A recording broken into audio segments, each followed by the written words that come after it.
The beloved sitcom Alice captured the hearts of viewers with its wit, charm, and strong sense of friendship set in a small roadside diner. Running for 9 successful seasons, it became a staple of American television. But behind the laughter and feel-good moments lies a more emotional story.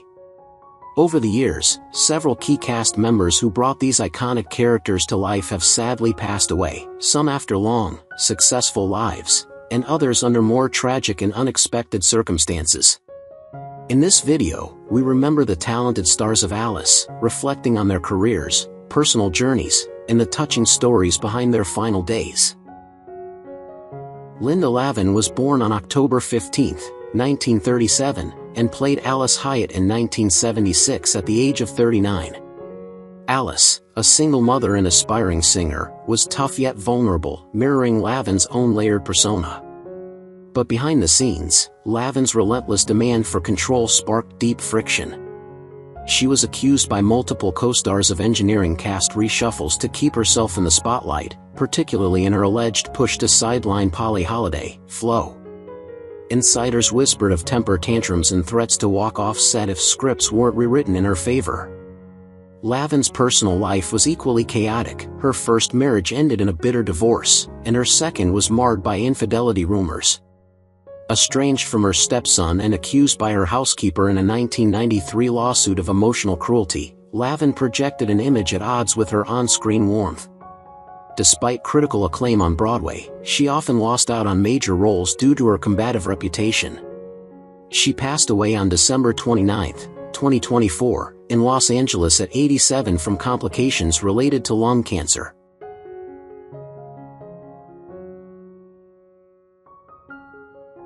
Beth Howland, born May 28, 1941, took on the role of Vera Louise Gorman in 1976 at 35.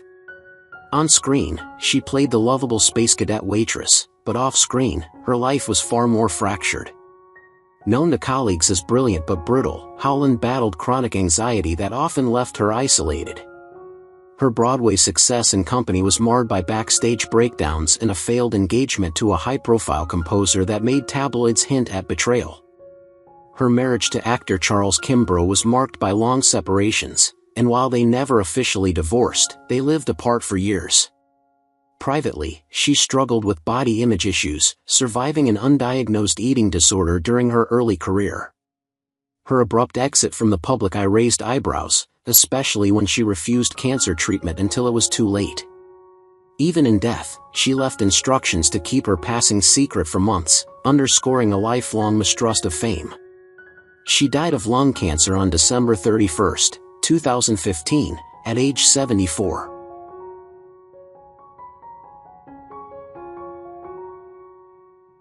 Vic Tayback, born January 6, 1930, played Mel Sharples in Alice in 1976 at age 46. Gruff and abrasive, Mel's bark often masked unexpected tenderness, yet off-screen, Tayback's domineering behavior wasn't always so charming. He reportedly clashed with producers over script control and was notorious for berating younger actors on set. While he kept a relatively clean public image, insiders whispered about his explosive temper and a deep-seated mistrust of Hollywood phonies, which led to blackballing from certain casting circles. Rumors lingered about a secret affair with a production assistant during the show's peak years, one that allegedly ended after a tense confrontation with his wife. His only son later spoke in interviews of an emotionally distant father, more devoted to Mel's diner than his real home. Struggles with high blood pressure and stress were well known, yet he refused medical advice, brushing off concerns until it was too late. Tayback died of a heart attack on May 25, 1990, at age 60.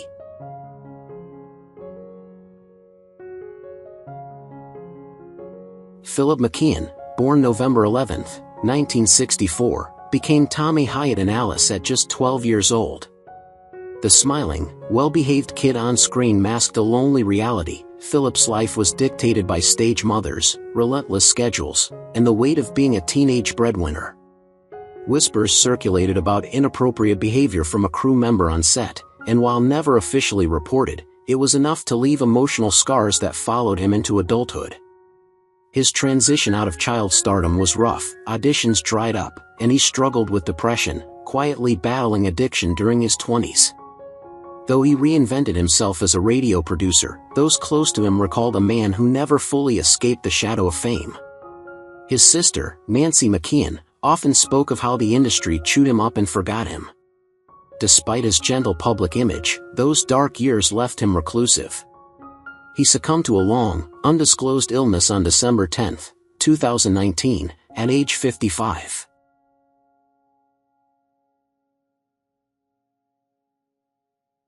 Charles Lavin, born March 12, 1949, took on the role of Elliot Novak in Alice in 1983 at the age of 34. Elliot, the sweet and socially awkward suitor of Vera, brought a gentle, almost tragic innocence to the show's late seasons. But off-screen, Lavin's life spiraled into a far darker narrative. Once hailed as a rising character actor with appearances on Seinfeld, Hill Street Blues, and L.A. Law, Lavin struggled with the shadow of being typecast and professionally overlooked. By the late 90s, offers had dried up, and he lived increasingly reclusive. His personal life was marred by heartbreak, his partner died young from AIDS complications, and Lavin never fully recovered emotionally. Friends reported his descent into isolation, exacerbated by an obsession with obscure spiritualism and a paranoia that he was being followed. In 2019, after disappearing for days, his body was found decomposing in the wilderness of Oregon on June 28, with his dog dead in the car. He had reportedly gotten lost after his vehicle got stuck, and his death at 70 left behind a haunting sense of a man undone by both personal grief and professional erasure.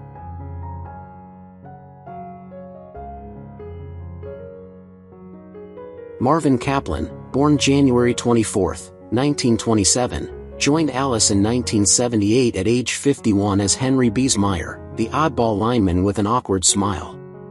But behind his benign persona was a performer plagued by chronic self-doubt and a deep resentment at never being a leading man. A frequent guest at late-night Hollywood parties in the 60s, Kaplan developed a reputation as a pill popper, reliant on prescription uppers to keep pace with voice acting gigs. He was quietly blacklisted by a few studios after an alleged incident involving an intoxicated rant against a prominent producer. Though never married, he was known for keeping the company of much younger men, relationships that sometimes ended in public spats and restraining orders. Theater colleagues recall his paranoia and fierce rivalries, especially in regional productions where he demanded top billing or stormed off stage. His later years were quieter, and his demons mostly buried. He died on August 25, 2016, at the age of 89.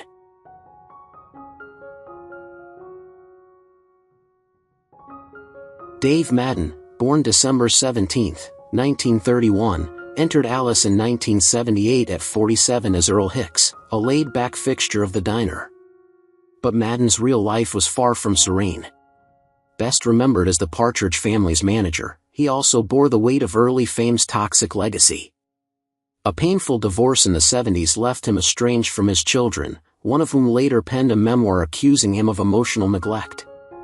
Known for his biting wit, Madden allegedly used sarcasm to humiliate co-stars. Behind his grandfatherly demeanor was a man many described as impossible to please.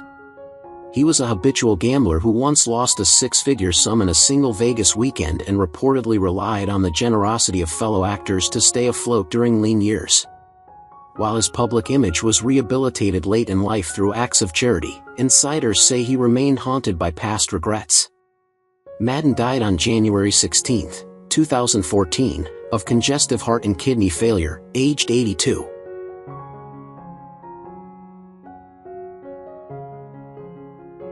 Patrick Cranshaw, born June 17, 1919, first appeared in Alice as Andy in 1976 at age 57. His character was gentle and lovable, but Cranshaw's off-screen world bore little resemblance. A journeyman actor with decades in the business, he was haunted by a deep bitterness over never becoming a star. Cranshaw reportedly had an explosive temper behind closed doors, often berating young assistants and sabotaging auditions of rivals with whispered slander. He lived a double life, publicly sweet old man, privately tormented by the slow erosion of his relevance. His marriage ended quietly but bitterly in the late 60s after his wife accused him of repeated emotional abuse. By the time Old School briefly revived his fame, he was already slipping into poor health and chronic isolation. Though not embroiled in legal scandal, he left behind diaries filled with rage, regrets, and a lifelong grudge against a system he felt had chewed him up. He died of pneumonia on December 28, 2005 at 86, largely forgotten by the very industry he once adored.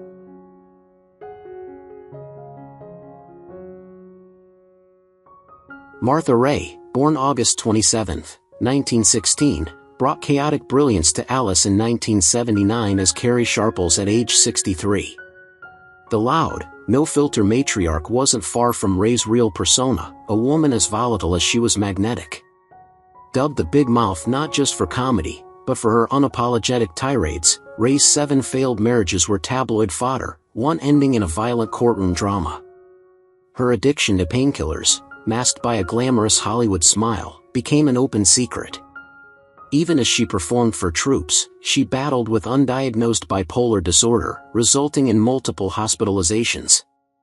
In her final years, she became a conservative firebrand, alienating friends and burning bridges. She sued CBS over rights disputes and clashed bitterly with younger actors. Her estate was left in chaos, mired in debt and legal battles. When she died of pneumonia on October 19, 1994 at 78, she was both revered and reviled, a brilliant, broken icon who never once apologized for the mess she left behind.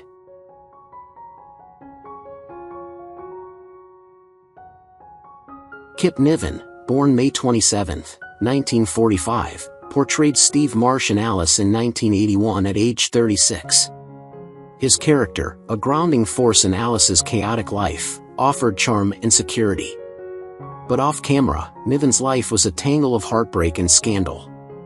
Though known for his classical stage work, his career hit rough waters after the death of his first wife, Susan Bergman, in a car accident, a trauma he never publicly unpacked. His marriage to co-star Linda Lavin seemed golden until it exploded into a bitter and public divorce marked by allegations of emotional volatility and controlling behavior.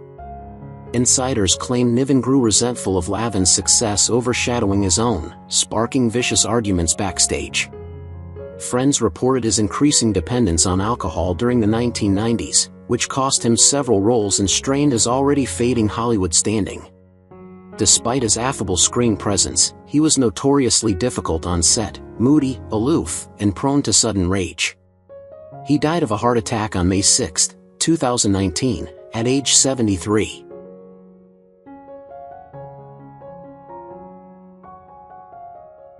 Tony Longo, born August 19, 1961, appeared in Alice in 1982 as Artie, the lovable lug with a gentle heart, at age 21.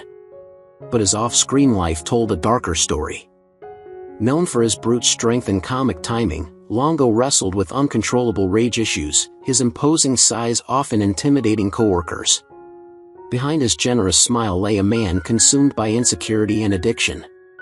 By the late 90s, he was allegedly blacklisted from several network comedies due to backstage altercations, one of which reportedly ended with him punching a wall and sending a crew member to urgent care. Rumors of steroid abuse dogged him throughout his career, and former co-stars described him as volatile and emotionally unpredictable. Despite a brief resurgence in voiceover work, health problems stemming from years of substance misuse overtook him. He died on June 20, 2015, at just 53, from complications related to congestive heart failure and kidney issues, a tragic end for a man whose strength couldn't save him from himself.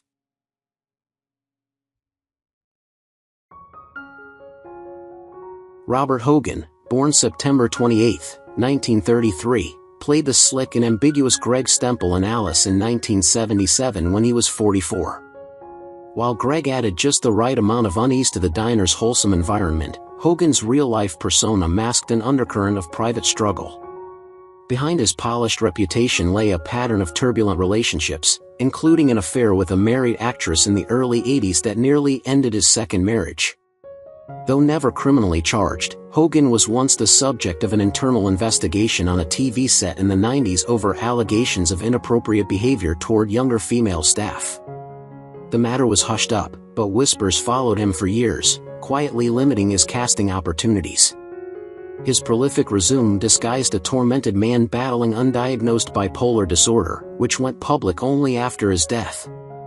He died on May 27, 2021, at age 87, after years of cognitive decline, his memory erased before the world could remember him for more than just a charming character actor.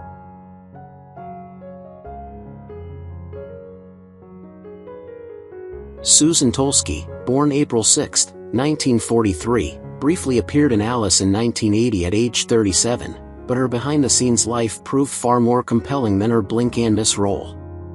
Known publicly as a sweet comedic actress, Tolski lived a life veiled in secrecy.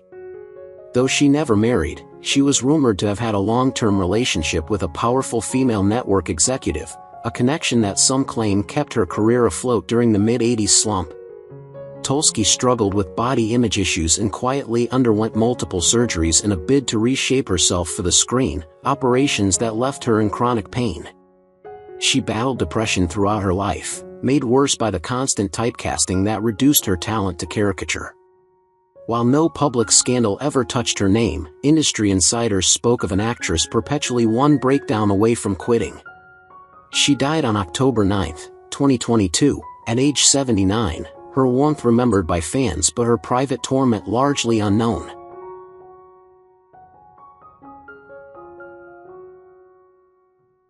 Leonard Stone, born November 3, 1923, took on the role of Lenny in Alice in 1977 at the age of 54. Known for his rapid-fire delivery and kinetic presence, Lenny's comic energy lit up the diner, but Stone's personal life was far less buoyant. Though outwardly scandal-free, those close to him whispered of a controlling temperament that kept his family at arm's length. His decades-long marriage was riddled with tension, largely due to Stone's near-obsessive dedication to his craft, which left his wife and children emotionally abandoned. Former colleagues recall him as a perfectionist prone to humiliating castmates in rehearsals, even allegedly driving a younger actor off a production. In the twilight of his career, as work slowed and illness crept in, Stone became reclusive, haunted by his own emotional detachment. He died from cancer on November 2, 2011, one day before his 88th birthday, with few friends left from the industry he once dominated through sheer will.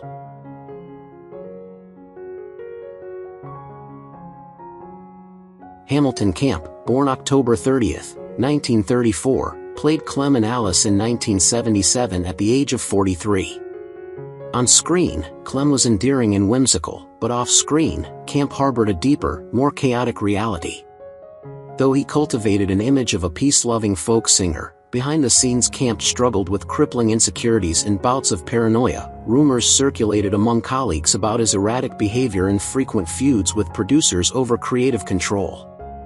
In the 1960s, he was deeply involved in a secretive spiritual movement that many insiders whispered resembled a cult, and some claimed it derailed promising projects.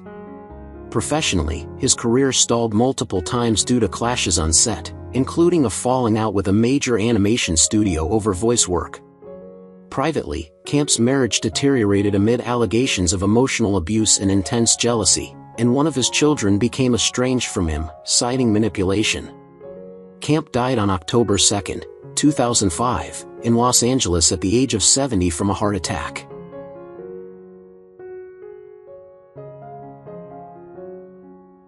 Lou Kudel, born October 6, 1930, briefly appeared in Alice in 1981 as Lou at the age of 51. Though known for his goofy characters, Kudel's personal world was far from lighthearted. Described by some colleagues as a benevolent egomaniac, he often demanded last-minute script rewrites to amplify his presence, even in minor roles. Several producers blacklisted him in the late 80s due to disruptive backstage behavior and rumors that he sabotaged co-stars he viewed as competition.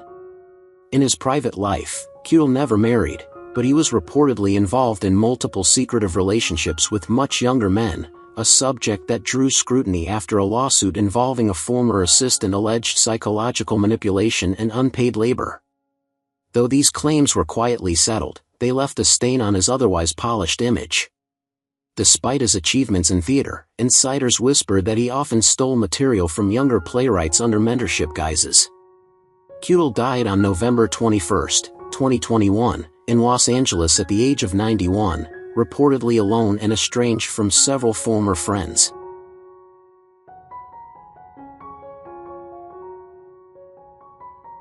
Noble Willingham, born August 31, 1931, took on the role of Floyd in Alice in 1976, aged 45. Floyd was easygoing and grounded, but Willingham's off-camera life couldn't have been more different. Despite a reputation for being amiable, he was known to unleash volatile political rants during rehearsals, alienating cast members.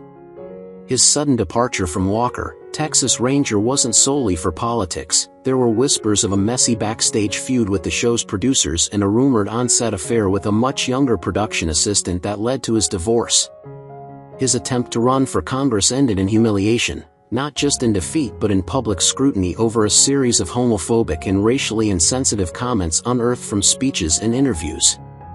Behind closed doors, his private life was marred by tension with his children, one of whom accused him of being emotionally absent and obsessed with control. Willingham died on January 17, 2004, in Palm Springs, California, at the age of 72 from a heart attack.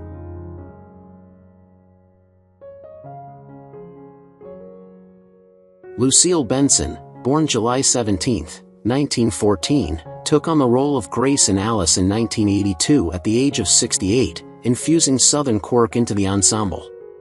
But behind the gentle drawl was a woman plagued by secrets. Despite her warm on-screen demeanor, Benson was known to be ruthlessly competitive and allegedly orchestrated smear campaigns against younger actresses she deemed a threat. A devout Southern Baptist in public, she led a double life. Rumors swirled about a decades-long clandestine relationship with a married female producer that, when exposed by tabloids in the late 70s, led to her abrupt exit from several roles. She battled chronic depression, made worse after her mother's suicide in the 1950s, a trauma she never publicly addressed but which haunted her career. Her final years were spent battling cirrhosis, though she never drank publicly. She died of liver cancer on February 17, 1984 at 69, in her hometown of Scottsboro, Alabama, at the age of 69, having burned many bridges and left behind only fragments of a once promising career.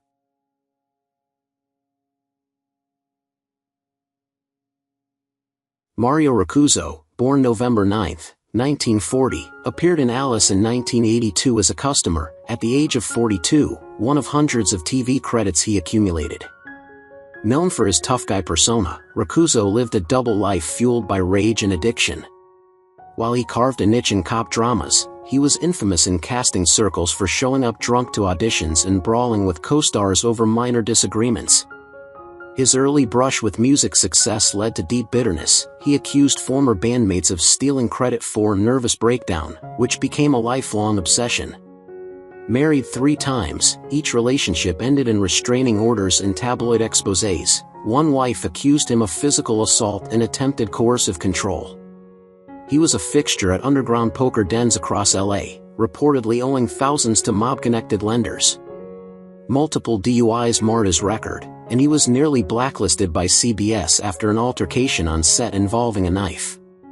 Racuzo died on October 9, 2021, in West Hollywood at age 80, his death barely noticed, his legacy overshadowed by years of chaos.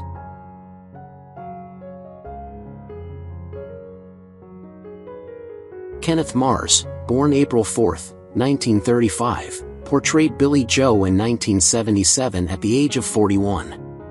Billy Joe was wild, boisterous, and unpredictable, traits Mars reveled in. Though fans loved his offbeat energy, co-workers had mixed feelings. Mars was notorious for exploding into improv tangents that sabotaged takes, and in one infamous instance, locked himself in a prop closet for method acting. He was twice fired from voiceover roles due to alcohol-fueled rants during recording sessions, and rumors swirled of a fistfight with a well-known director during the Young Frankenstein set. His marriage to Barbara Newborn was strained by his gambling addiction, which reportedly left them bankrupt in the late 80s. Suffering from worsening health and isolation, Mars spent his final years in near seclusion. He died of pancreatic cancer on February 12, 2011, at 75, having alienated much of the industry that once embraced him.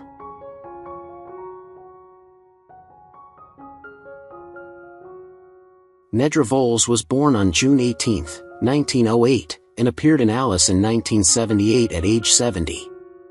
Her gambler character was cheeky and mischievous, just like Voles, whose sunny public image cloaked a more complex reality. Though adored for her comedic timing, Voles had a stormy past. As a burlesque performer in her 20s, she reportedly fled a violent husband who once locked her in a dressing room for hours. She worked tirelessly in bit parts for decades, but always bristled at being typecast as the crazy old lady. A 1979 tabloid exposé accused her of having a fixation on younger men and described heated confrontations with female extras she suspected of trying to seduce her fourth husband. She was known to self-medicate with gin during long shoots and had a falling out with several sitcom producers over her refusal to take direction. She died in Mesa, Arizona, on January 20, 2003, aged 94, after a long decline from Alzheimer's.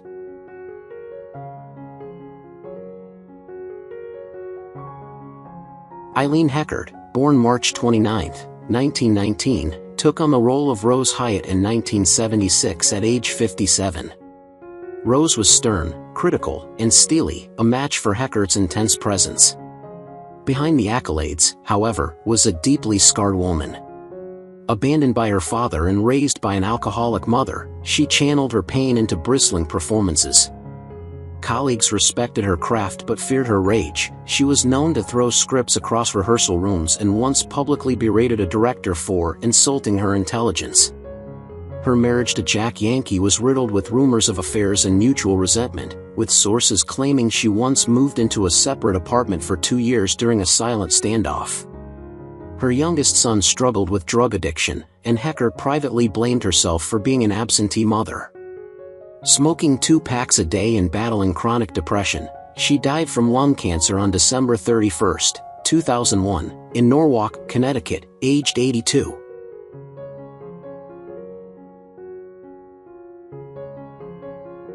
Doris Roberts, born November 4, 1925, took on the role of Mona Spivak in Alice in 1981 at age 56. Mona was a meddling, sharp-tongued presence, often injecting drama with her acerbic wit, a reflection of Roberts' real-life fearless candor. While she was celebrated for her comedic talent, Doris was no stranger to controversy.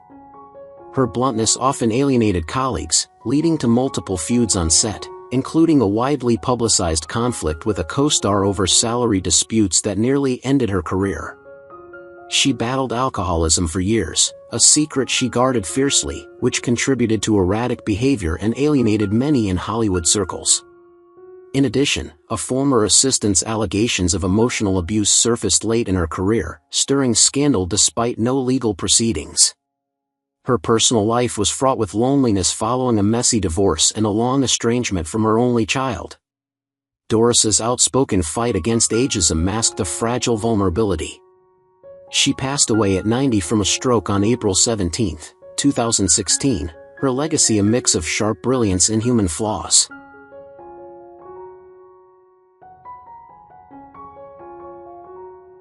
Who's your favorite character in Alice? How do you feel knowing that the actors have passed away? Feel free to leave your thoughts in the comments below. If you enjoyed this content, don't forget to like, subscribe to the channel, and hit the bell so you don't miss future videos.